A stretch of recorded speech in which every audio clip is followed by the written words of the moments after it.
ବିହନ ବିଶୋଧନ କେମିତି କରିବା? ପ୍ରଥମ ତ ଭଲ ଭେରାଇଟି ମଞ୍ଜି ଆଣିବା ଧାନର, ଯେମିତି ପୂଜା, ପ୍ରତୀକ୍ଷା, ଏମିତି ବିଭିନ୍ନ ପ୍ରକାର ଧାନ ଅଛି ଯାହାଦ୍ୱାରା ଆମେ ଭଲ ଧାନ ଦ୍ୱାରା ଆମେ ଭଲ ଉତ୍ପାଦନ କରିପାରିବା।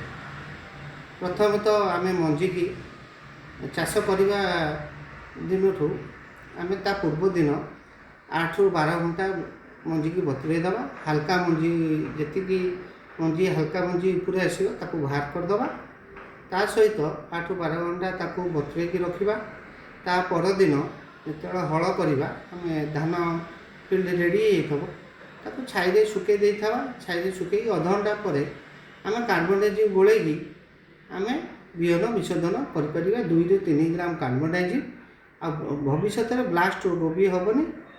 ତା ସହିତ ଆମେ ଉତ୍ପାଦନ ଭଲ ପାଇବା, ଆଉ ରୋଗ ସଂଖ୍ୟା ବି 40% ରୋଗ ସଂଖ୍ୟା ବି କମିଯିବ। ଯାହାଦ୍ୱାରା ବିହନ ବିଶୋଧନ ଦ୍ୱାରା ଆମର ଯେଉଁ ଉତ୍ପାଦନ କ୍ଷେତ୍ରଟା ବଢ଼ିବ। ଧନ୍ୟବାଦ।